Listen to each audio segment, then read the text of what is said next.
சத்தத்தை கேளுங்க. சுத்தமாக பயன்பாட்டிலே இல்லாத வீடாக இருக்குது. எத்தனை வீடு மொத்தம் இங்கே இடிச்சிருங்க இதுக்குள்ளே? இதில் ஒரு 4-5 வீடுங்க.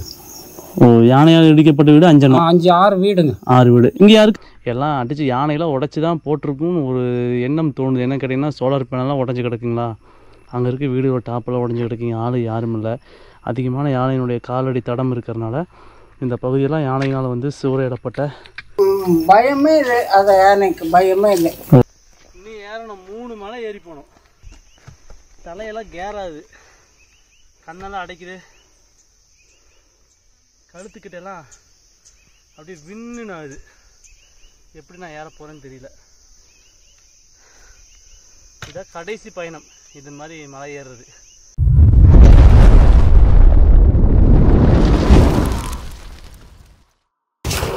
மின்சாரம் இல்லாத கிராமம். நம்ம நிறைய கிராமம் போயிட்டோம், அங்கே எல்லாத்துலேயும் மின்சாரம் இருக்குது. மின்சாரம் இல்லாத கிராமம்னு சொல்லி எதுவுமே இல்லை. ரொம்ப கஷ்டப்பட்டு போன ஒரு சில கிராமத்தில் கூட மின்சார வசதி ஏற்படுத்தியிருக்காங்க. ஆனால் இந்த கிராமத்தில் மின்சாரம் அப்படிங்கிறது சுத்தமாக இல்லை. வெறும் சோலார் பேனலை வந்து யூஸ் பண்ணி தான் பாருங்க, பலாப்பழ மரத்துக்குள்ள வந்து யானை போன டைம் சீசனெல்லாம் வந்து விட்டு கடாசிட்டு போயிருக்கு.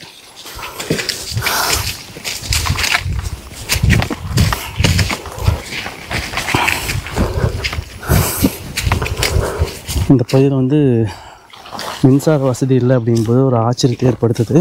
ஏன் எவ்வளவோ கிராமத்தில் வந்து மின்சார வசதி பண்ணி கொடுத்துட்டாங்க, ஆனால் இந்த கிராமத்தில் மட்டும் ஏன் மின்சார வசதி இல்லை அப்படிங்கிறது ஒரு கேள்விக்குறியாக இருக்குது. ஏன்னா அந்தளவுக்கு வந்து ரொம்ப ரொம்ப ரொம்ப தூரத்தில் இருக்கக்கூடிய ஒரு வீடு தான், ஒரு கிராமம்தான் இந்த செங்கல் கோம்பை. அப்புறம் கீழே ஒரு வீடு இருக்குது. நம்ம இந்த வீடை மட்டும் பார்த்துட்டு, ஆள் இருக்குங்களா?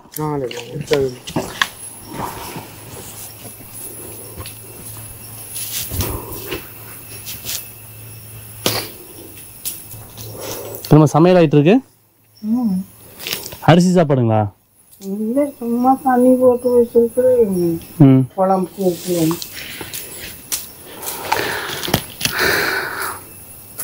அப்பா இப்போ எங்கே போகிறேன்? அவ்வளோதான், உங்கள் கிராமத்தை பார்த்துட்டு அப்படியே மேலே போக வேண்டியதான். ஓ, இன்னைக்கு போகிறீங்களா? வேலைக்கு போகிறீங்களா? வேலைக்கு போயிட்டு இருக்கீங்களா இல்லை இங்கே தான் இருக்கீங்களா? தோட்ட வேலைக்கு போகிறதுல வெயிலெல்லாம் நம்ம வேலையெல்லாம் குறைஞ்சி முடிஞ்சிடுச்சு. நம்ம வேலையெல்லாம் முடிஞ்சிடுச்சு. இனி வேலையில் ஒன்று நான் வேலை செஞ்சுட்டு இருந்தேன் பாலவாடியில். அது முடிஞ்சு பாலவாடியில் வேலை கொண்டு போயிட்டாங்க. செங்கல்புது இருக்கு. ஓ, ஆமாம் ஆமாம் ஆமாம், செங்கல்புதுல பால்வாடி. அப்போ அந்த டீச்சர் தான் அப்படி மாற்றி போனாது. அந்த பால்வாடி பின்ன பால்வாடி பார்த்தது நான் தான். பின்ன இப்போ புதுசாக வந்த டீச்சர் தான் அது மேலே மாற்றி போனாது.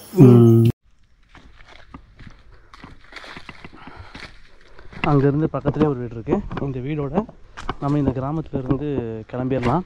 ஏன்னா நம்ம திரும்ப ஏறக்கூடிய நேரங்கள் வந்து கற்பனையே பண்ண முடியாத அளவுக்கு பயங்கரமான ஒரு ஏற்றத்தை ஏற போகிறோம்.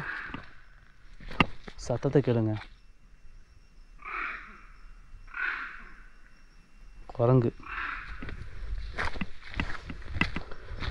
எதுக்கு இப்படி கத்துதுன்னு தெரியல.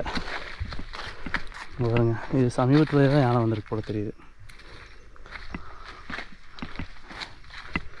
காட்டுக்குள்ளே தான் வாழ்கிறாங்க. கண்டிப்பாக யானை, சிறுத்தை, புலிகள், கரடிகள், மான், குரங்கு எல்லாமே வரதான் செய்யும்.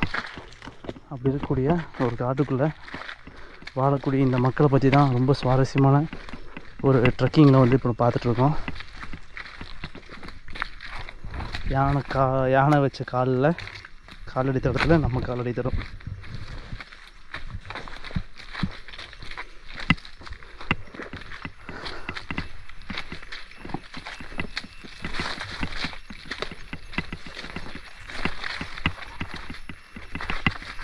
ஒரு பயங்கரமான கூட்டம் வந்துருக்குங்க, யானை கூட்டம். இங்கே ஆள் இருக்கான்னு தெரியலை.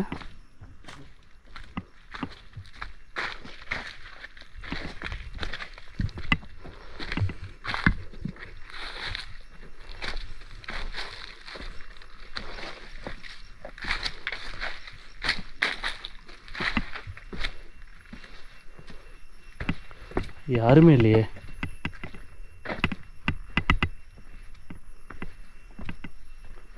சுத்தமாக பயன்பாட்டிலே இல்லாத வீடாக இருக்குது.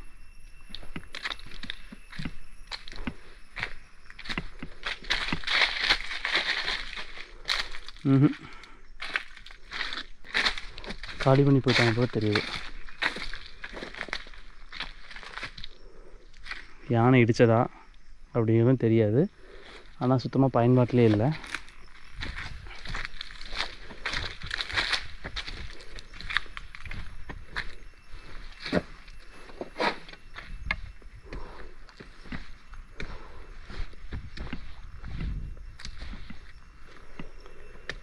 தண்ணி தொட்டிலாம் கட்டி வச்சுருக்காங்க.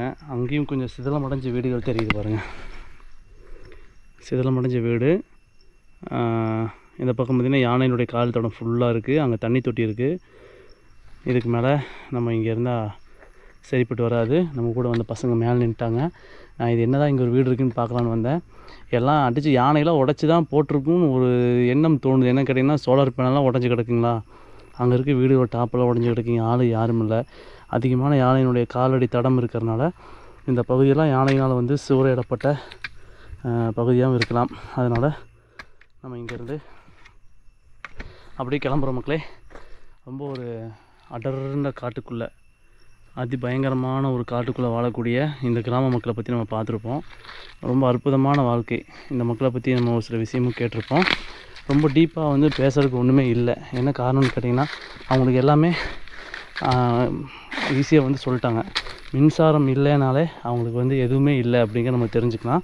இந்த கிராமத்துக்கு வந்து சுத்தமாக மின்சார வசதியே கிடையாது. சோலார் வசதி மட்டும்தான் இருக்கிறதுனால அதை வச்சு அவங்க அப்படியே ஒன்று ரெண்டு அப்படியே ஓட்டிகிட்டு போயிட்டுருக்காங்க.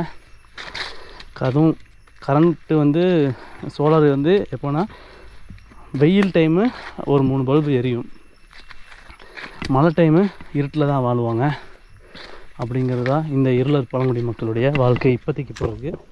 ரோடுலாம் கூடிய சீக்கிரத்தில் வரப்போகுது. வந்துச்சுன்னு சொன்னால் இவங்களுடைய வாழ்க்கை தரம் மேம்படும் அப்படின்னு நம்பி நம்ம இந்த யானைக்காட்டிலேருந்து நம்ம பயணத்தை மேல் நோக்கி நகர்த்தலாம் அப்படின்னு நினைக்கிறேன்.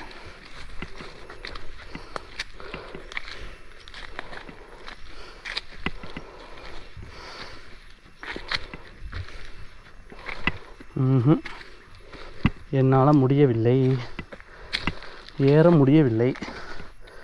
இன்றைக்கி என்ன நடக்க போகுதுன்னு தெரியல. 3 மலை 4 மலையை தாண்டி தான் நம்ம கீழே இறங்கி இந்த கிராமத்துக்கு வந்திருக்கோம்.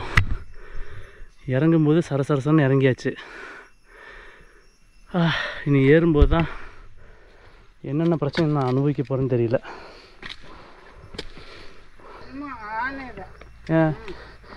எத்தனை வீடு அடிச்சுதுங்க யானை? அங்கே யானை எத்தனை வீடு அடிச்சுதுங்க? அது இங்கே வீடு ஒன்று இங்கே அடிச்சிருக்குங்களா? இப்போ இந்த வீடெல்லாம் பிரிச்சது. இதெல்லாம் தகரெல்லாம் கீழே எடுத்து போட்டு இதெல்லாம் கீழே போட்டு அவங்களுக்குள்ள பார்த்தீங்கன்னா இப்போ இந்த பாட்டி சொல்லும்போது இவங்க வீடு இதெல்லாமே வந்து யானைகள் வந்து இடிச்சிருக்காங்க. இந்த வீடெல்லாம் வந்து இடிச்சாங்க. அந்த பக்கம் அடிச்சிருக்கீங்களா? அங்கே இடிக்கல. யானை தான். எப்போ நைட் ஆச்சு யானை வந்துடும்? நைட்டெல்லாம் வரலைங்க. 2-3 நாளாக இல்லை. 2-3 நாள் இல்லை. இல்லை அது இல்லாட்டினா டெய்லி யானை வந்துடுங்களா? டெய்லி வந்துடும். ஓ, வந்து ஏதோ அவங்க பாதிப்பு பண்ணுமா இல்லை எப்படிங்க? பாதிப்பு தாங்க. வீடெல்லாம் இடிச்சிச்சு. இந்த டோரெல்லாம் எடுத்து இந்த தகரம் எல்லாம் இழுத்து போட்டுருச்சு. வீடெல்லாம் தைரியமா இருக்கும். எதுவுமே செய்ய பயமே இல்லை. அதை எனக்கு பயமே இல்லை. நான் பக்கத்துல இருந்தேன். வீடே தள்ளிடுச்சுங்க. எங்க கீழே இருக்குங்க அந்த வீடுங்களா? 2 வீடு. இந்த வீடு இது நாங்க இப்ப சரி செஞ்சு வச்சோம். இங்கே ஆனை வரது பயந்து நாங்கள் மேலே போய் தூங்கிட்டு வந்தோம். அப்போ காலையில் வந்து பார்த்தா தகராமெல்லாம் கீழே இருக்குது. எங்கே போய் தூங்குனீங்க? அங்கே காலையப்பா வீட்டில். இப்போ நம்ம பார்த்துட்டு வந்தோம். அது அவரு நம்ம ஃபர்ஸ்ட் பார்த்த பார்த்தீங்கன்னா அந்த வீட்டில் போய் தூங்கிடுவாங்க நம்ம யானை நைட்டு வந்துச்சுன்னா. இங்கே இப்போ நீங்கள் எத்தனை மணிக்கு மேலே வெளியே வர மாட்டீங்க? இந்த ஏரியாக்குள்ளே யானையா கரடியெல்லாம் வரது எத்தனை மணிக்கு மேலே இங்கே வரும்? எத்தனை மணி சொல்ல முடியாதுங்க. இப்போ பகல் நேரத்துலேயே வருமா? இப்போ பகல் நேரத்துலேயும் சொல்ல முடியாது. பகல்லே வந்துடுதுங்க. 12 மணிக்கெல்லாம் வந்துடுது மதியானம். மத்தியானம் மேலே இங்கே மேலே வரைக்கும் போயிடுது. அப்புறம் 12 மணிக்கு வந்துடும். அப்போ நைட்டெல்லாம் வந்து பாதுகாப்பு ஏதாவது பண்ணுவீங்களா? நைட்டு பாதுகாப்பு இல்லைங்க. தீ போட்டு நாங்கள் தான் அதாவது தீ போட்டு வந்துக்குவீங்களா? தீ போட்டு கொஞ்சம் ஆளுங்கெல்லாம். இப்போ யானைகள்லாம் வந்துச்சுன்னா நீங்கள் ஏதாவது விரட்டுவீங்களா இல்லை அப்படி விட்டுருவீங்களா? அது வந்து போட்டு விரட்டி தாங்க விரட்டுவீங்க. என்ன பண்ணுவீங்க? எப்படி விரட்டுவீங்க? விரட்டி தான் ஆள் சேர்ந்து தான் சத்தம் போட்டு தான் விரட்டுவீங்க. பட்டாசு இந்த மாதிரி போட மாட்டீங்களா? பட்டாசு எல்லாம் பட்டாசு போட்டு தாங்க. அது பட்டாசு போட்டால் 1 மணி நேரம் வராது, 1 மணி நேரத்துக்கு வராதுங்க. போகும் வந்துடும். பட்டாசு போட்டால் கொஞ்ச நேரத்துக்கு போயிட்டு திரும்ப வந்துடும். இதில் நாங்கள் எவ்வளோ பேர் துரத்தி கம்பியெல்லாம் கட்டியிருந்தோம், எருத்தெல்லாம் போட்டிருந்ததுங்க. அதெல்லாம் எடுத்து வீசிடுச்சு. இதெல்லாம் வீசி வந்து வீடெல்லாம் அடிச்சிச்சு. எத்தனை வீடு மொத்தம் இங்கே இடிச்சிருங்க இதுக்குள்ள? இதில் ஒரு 4-5 வீடுங்க. ஓ, யானையால் இடிக்கப்பட்ட வீடு 5-6 வீடுங்க. 6 வீடு. இங்கே யாருக்காவது ஏதாவது உயிரிழப்பு எதாவது ஏற்பட்டிருக்க யானைனால? யானைனால இல்லைங்க, அதோட தான் வரல. நல்லது. உயிரிழப்பெல்லாம் இல்லைங்க. இல்லை 6-7 வீடு இடிச்சிருச்சுங்க. அங்கே சிவராஜ் ஒருத்தர் வீடு 7 வீடு இடிச்சிருக்குங்க. வேற ஏதாவது கரடி சிறுத்தை அப்படியெல்லாம் வருங்களா? கரடி வரும். கரடி அது ஒன்றும் பண்ணாது. அது ஒன்றும் பண்ணாது.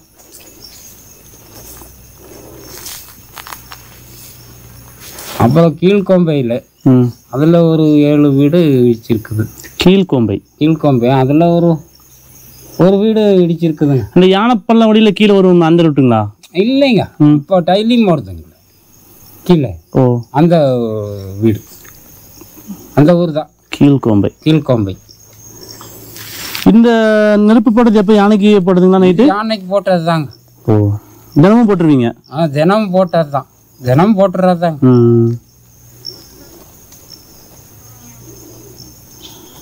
5 மணின்னா வந்துடும். 5 மணிக்கு 6 மணின்னா வந்துடும். டெய்லி வந்துடும். அதில் லைன் எல்லாம் இருந்தது. சரி வராது லைனுன்னு போட்டிருந்தோம். கம்பியெல்லாம் கட்டி அதெல்லாமே எடுத்துட்டு வந்துச்சுங்க. அத்துட்டுருச்சு. சரிண்ணா, பார்த்து பத்திரமா இருங்க. சரிங்க, நன்றிங்க. பார்க்கலாம். சரி போகலாம். ஓகே மக்களே, இதான் வந்து இந்த செங்கல் கொம்பையினுடைய அழகை நீங்கள் பார்த்துருப்பீங்க. ஆனால் அதே அழகில் வந்து பயங்கரமான ஆபத்தான காட்டில் தான் இந்த மக்கள் வாழ்ந்துட்டுருக்குறாங்க. இப்போ நம்ம போயிட்டுருக்கூடிய இந்த வீட்டுடைய இந்த பகுதியும் கூட யானை வந்து ஒரு 4 நாளுக்கு முன்னாடி நைட்டு வந்திருக்கு. பாட்டிகளை பயந்துட்டு மேலே நம்ம ஃபஸ்ட்டு வீடை பார்த்தீங்கன்னா அங்கே போயிட்டாங்க. வர்றதுக்கு இது எல்லாத்தையுமே தட்டி உடச்சி விட்டுருச்சாமா. அது மட்டும் இல்லாமல் ஒரு 7 வீடு மேலே போயிடலாம். மொத்தம் ஒரு 7 வீடு வந்து இந்த பகுதியில் இடித்து முழுசாக தரமட்டமாகி கிடக்கு. அது நம்ம பார்த்த அங்கே கீழே பூக்கை செட்டு போட்டுருக்காங்க. அந்த இடத்துல ஒரு 2 வீடு இருக்குது. அது எல்லாமே யானை வந்து உடச்சி நாசம் பண்ண ஒரு ஏரியாவமா.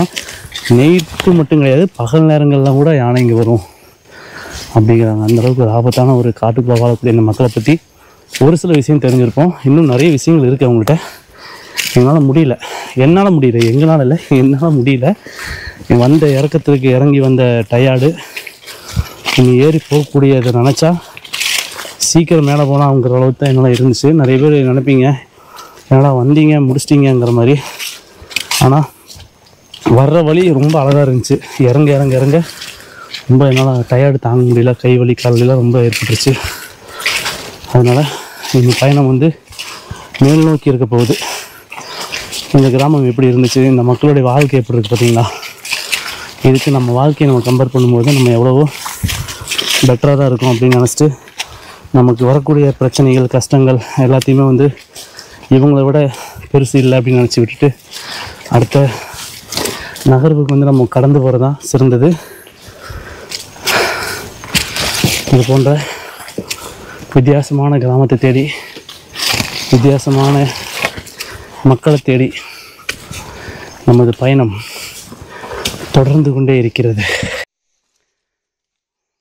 செம பசி மக்களே. சாப்பாடெலாம் வந்து எங்கேயுமே தயார் பண்ண முடியாது. ஏன்னா நம்ம 4 பேர் வந்திருக்கோம். அவங்களாம் வந்து கரெக்டாக அவங்க அளவாக சாப்பாடு வச்சுருப்பாங்க, யார்ட்டையுமே கேட்கல. அதனால் பலாப்பழத்தை கேட்ட எடுத்துக்க சொல்லியிருக்காங்க. 2 பலாப்பழம் இருக்குது, இங்கே ஒன்று இருக்குது, மேலே ஒன்று இருக்குது. மேலே வந்து பாதி குரங்கு சாப்பிட்டுது, அப்புறம் கீழே ஒன்று இருக்குது. எது பழமாக இருக்குது எடுத்து இங்கேயே சாப்பிட்டுட்டு நம்ம அப்படியே பயணத்தை ஆரம்பிக்க போகிறோம். ஆமாம், முடியலை.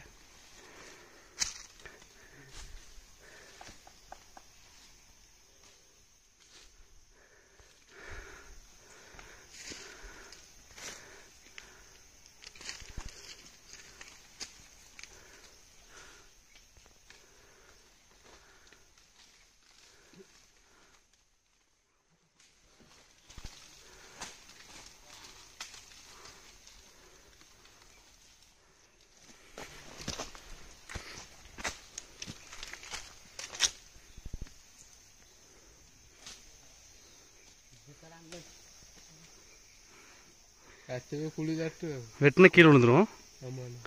அப்போ வந்து அங்கேருந்து வெட்டி இவர் எடுக்கணும். அதை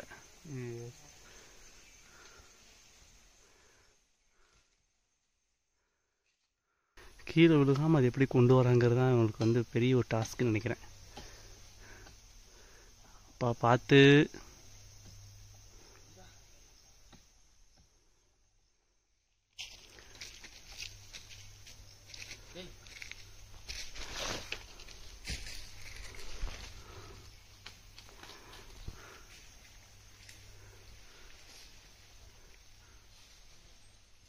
அது துத்துடா சேவாட்டியா இருக்கு.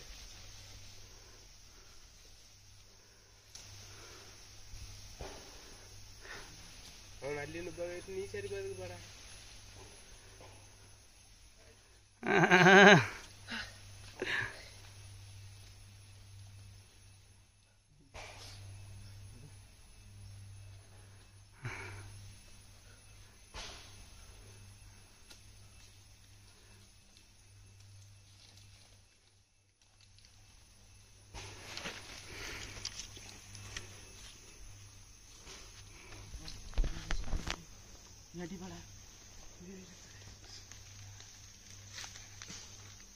வரவா பிடிக்கவா?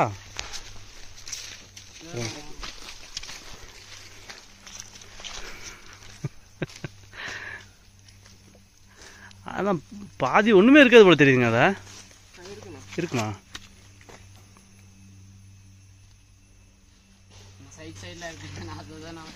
ம்.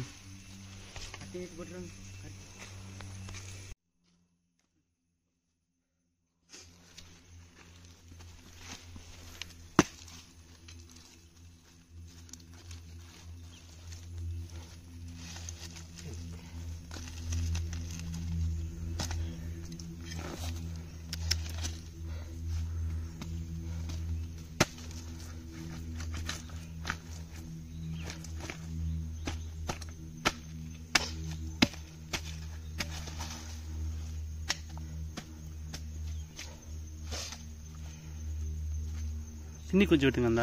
இந்த இடத்துல இந்த மேல் சைடு இருக்குல்ல, அங்கே நினைக்கிறேன். தனி மாதிரி இருக்குமா? இல்லையா? ஓகே. மதியான சாப்பாடு தயாராகிடுச்சு.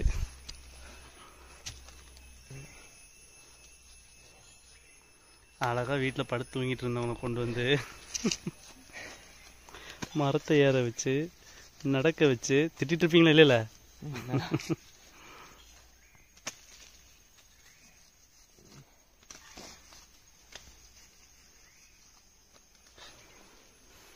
சாப்பிடுங்க. சாப்பிடுங்க. நீங்கள் முதல்ல எடுங்க, அப்படியே வீட்டு எடுப்போம்.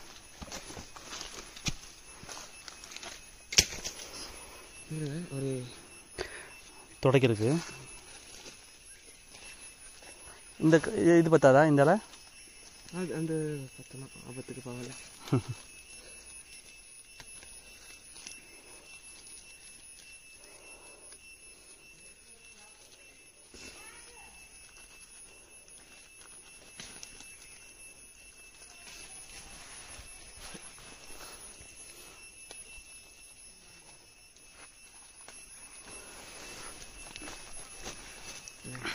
எடுங்க, நீங்களும் எடுங்க. பிடிக்கிற எடுங்க. சாப்பிடுங்க. அதெல்லாம் வாங்க, கை கழுவி தொடச்சிங்க. அங்கே வெட்டிக்கிறேன். நீங்கள் எதில்? அது ஒன்றுமே இல்லை. அதில் வித்துறாதீங்க. அது வேண்டாம். அது வந்து நல்லா அடிபட்டு இருக்குது. நம்ம ரெண்டும் இதை சாப்பிடலாம். ஓகே மக்களே, வந்து செங்கல் கோம்பை அப்படின்னு ஒரு பயங்கரமான ஒரு கிராமத்துக்கு இறங்கி வந்துட்டோம். பசி ஒன்றுமே இல்லை சாப்பிட்றதுக்கு. நாங்கள் 4 பேர் வந்தனால இந்த கிராம மக்கள்கிட்டலாம் போய் சாப்பாடெலாம் வாங்க முடியாதுப்பா. அவங்களே வந்து 2 பேர்த்துக்கு ஒரு ஆளுக்கு தான் சமைச்சிட்ருப்பாங்க. ஒரு பாட்டி பார்த்துருப்பீங்க, குழம்புக்கு வந்து இப்போ தான் வந்து ஒரு சட்டி வச்சு புகஞ்சிட்ருக்கு. இப்போ தான் அவங்கள்ட்ட போய் நம்ம வந்து வந்துட்டு கொஞ்சம் சாப்பாடாக கேட்க முடியும். இந்த காட்டில் கிடச்சது வந்து இப்போதைக்கு இந்த ஒரு பலாப்பழம் சீசன் முடிய போகுது. அப்போ ஒரு பலாப்பழத்தை வந்து அணில் சாப்பிட்டு பேலன்ஸ் வச்சுருக்குது. குரங்கும் அணிலும், ஆனால் எல்லாமே சாப்பிடும். குரங்கு, அணில், குருவி எல்லாமே சாப்பிடும். அதில் பாதி பழம் இருந்துச்சு. அதை வந்து நம்ம கார்த்திக்கும் அப்புறம் வந்து சுரேஷும் ஏறி அதை பறித்து இப்போ வந்து அதை வந்து சாப்பிட்டுருக்கோம். இது ஒன்று தான் இப்போதைக்கு மதியானத்துக்கு நம்ம சாப்பாடு. இதை சாப்பிட்டு முடிச்சுட்டு இனி மேலே ஏற தான் போகிறோம். ரொம்ப அருமையாக இருந்த கிராமத்தினுடைய பயணம். ஆனால் இனி ஏறக்கூடிய பயணம் எப்படி இருக்க போகுதுங்கிறது தெரியல. சரியான டயர்டாக இருக்குது. இது ஒன்று தான் இப்போதைக்கு மேலே ஏறதுக்கு ப்ரோட்டீனு, கால்சியம் எல்லாமே இது ஒன்றில் தான் நமக்கு எடுக்க போகிறது. என்னென்ன சத்து கிடைக்க போகுதுன்னு இல்லை. ஆனால் இதை வச்சு தான் மேலே ஏறதுக்கான ஃபுட்டு. இது இல்லைன்னு சொன்னால் இன்றைக்கி மேலே ஏறதுக்கு ரொம்ப கஷ்டப்பட வேண்டியதாக இருக்கும். நல்ல வேலை ஐயாட்ட கேட்டால் நீங்கள் பறிச்சுக்குங்கன்னு சொல்கிறாங்க. இப்போ வந்து நாங்கள் சாப்பிட்டு மேலே ஏறுறோம்.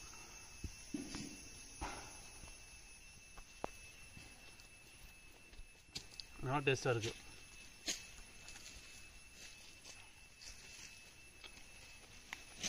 இதோட சீசன் முடிஞ்சுது. இனி இதுக்கப்புறம் பலாப்பழ சீசன் இருக்காது. அது ஒரு வருத்தம் அளிக்குது. மேலே ஏறிட்டுருக்கேன். பசங்களுக்கெல்லாம் டயர்டே கிடையாது. என்னோடய பேக் வந்து கார்த்திக் போட்டிருக்கான். ஆனாலுமே என்னால் மேலே ஏற முடியல. என்னன்னு தெரியல, சரியான டயர்டாக இருக்குது. கை காலெல்லாம் குழஞ்சி போகுது. இந்த ஏற்றம் பயங்கரமான ஏற்றமாக இருக்குது. இந்த ஏற்றத்தில் தான் வந்து இந்த கிராம மக்கள் வந்து 2 பலாப்பழம், அதுவும் பெருசு தோளில் ஒன்று முதுகில் ஒன்று கட்டிட்டு இந்த மேடை ஏற்றுவாங்களாமா. நினச்சே பார்க்க முடியல. என்னால் ஒன்றுமே இல்லாமல் ஏறுறதுக்கே முடியல. அந்த மக்கள் எப்படி, அப்பா இங்கே வந்தால் தான் தெரியும் இதோட கஷ்டம் என்னென்னு. அதி பயங்கரமான ஒரு மலை இடத்துல நானே வந்து மாட்டிக்கிட்டேன். வாண்டாடா சும்மா உட்காந்து பசங்களை கூப்பிட்டு வாங்கப்பா செங்கல் கொம்பை போயே ஆகணும்னு சொல்லிட்டு கூட்டிகிட்டு வந்து இப்போ நானே மாட்டிட்டேன். அந்த 2 பேரும் முன்னாடி போயிட்டாங்க. நம்ம கார்த்திக் மட்டும் நம்ம கூட இருக்கான். அந்த 2 பசங்களும் முன்னாடி போயிட்டுருக்காங்க. எப்படி ஏற போகிறேன்னே தெரியல. பார்ப்போம்.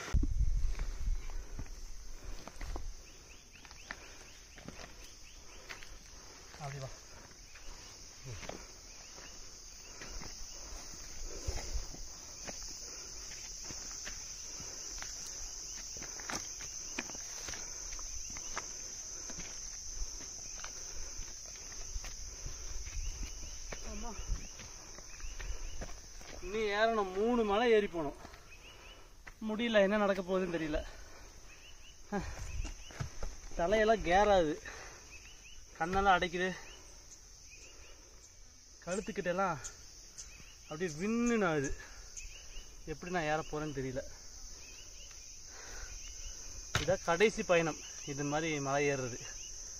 நடந்தால் நீ 1 கிலோமீட்டருக்குள்ளே இருந்தால் ஜஸ்ட்டு கொஞ்சம் நேரத்துக்கு நான் நடப்பேனே தவிர இந்த மாதிரி மலையேற்றம் இனி வாழ்க்கையிலே இருக்காது.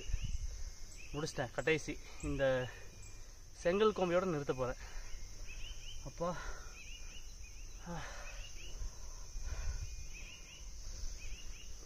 ஓகே. அப்பா மக்களே என்னன்னு சொல்கிறது மக்கள். நான் உட்காந்துருக்கிற இடம் பாருங்கள் எப்படி இருக்குன்னு. இங்கேருந்து ஒரு வியூ பாயிண்ட் பார்த்துட்ருக்கோம். மேலே ஏறி வர வழியில் எப்படி இருக்குன்னு பாருங்கள். பவானிசாகர் டேமு. நாங்கள் இறங்கி வந்த பாதை, ஏறி வந்தது இறங்கி வந்தது இதெல்லாம் தாண்டி தானே வந்தோம். இதுக்கு பின்னாடி தான், இந்த மலைக்கு பின்னாடி தானே போனோம். இல்லை அது அப்படி அந்த மலையா?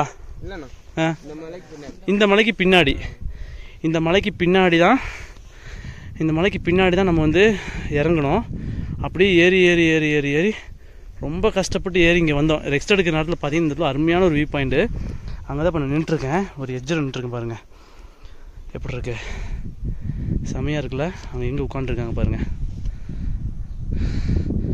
ஜோய்கொம்பை விட சூப்பரான ஒரு வியூ பாயிண்ட்டு. அது மட்டும் இல்லாமல் அந்த மேகங்கள் போகக்கூடிய அளவுக்கு பாருங்கள் எப்படி இருக்குன்னு.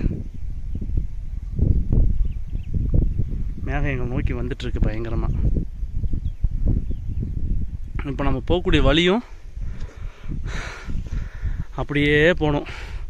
அந்த மேகத்துக்குள்ளே பூந்து அந்த மலையை ஏறி இன்னும் ஒரு மலையை 2 மலையை தாண்டி போகணும். மேகம் அப்படியே மறைச்சிச்சு பாருங்கள் இந்த மலையவே. உச்சியில் போக போக போக மேகம் மிஸ்ட்டு வந்து பயங்கரமாக ஏறிட்டுருக்கு. வழியே மறைச்சிருச்சு, பயமாக இருக்குல்ல. ஆனால் அதில் தான் நாங்கள் நடக்க போகிறோம். இங்கேயே வந்துருச்சு மேகம், அப்படியே ஏறுது வருங்க மிஸ்ட்டு. எங்கள் சைடு அப்படியே ஃபுல்லாக வருது. இப்போ அவங்க 2 பேருமே தெரியாத அளவுக்கு ஆகுவாங்கன்னு நினைக்கிறேன். பார்ப்போம்.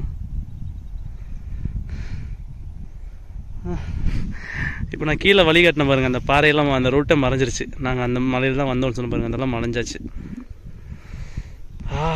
சூப்பராக இருக்குது. சரியான ஒரு கிளைமேட், அருமையான ஒரு பாதை. பட்டை கிளப்புற இந்த மேகத்துக்குள்ளே இப்போ நாங்கள் பயணிக்க போகிறோம். போவோமா மக்களே?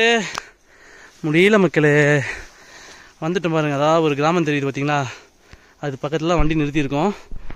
நாங்கள் கடந்து வந்த பாதையை கொஞ்சம் திரும்பி பார்த்தீங்கன்னு வச்சுக்கோங்க, பல கற்கள் முற்கள் மலைகள் மேடுகள் எல்லாத்தையும் கடந்து தான் வந்திருக்கோம்.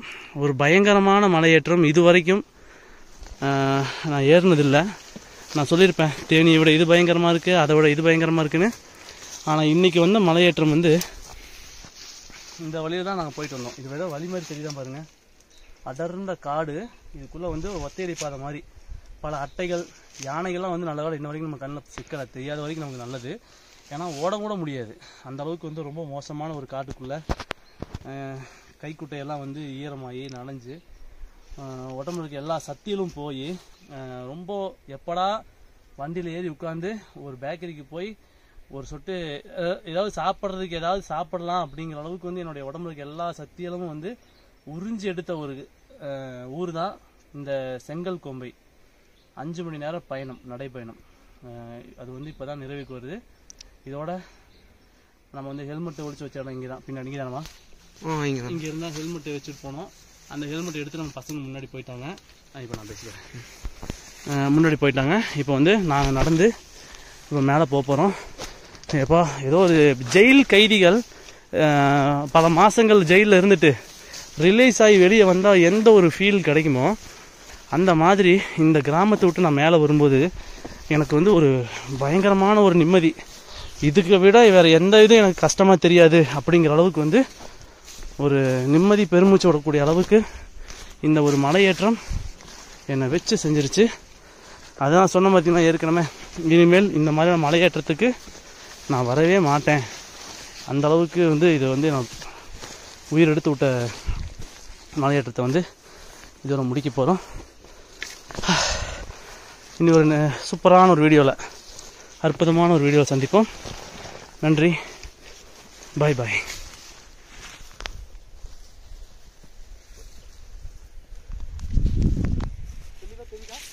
தெரியுதுண்ணா, தெரியுது.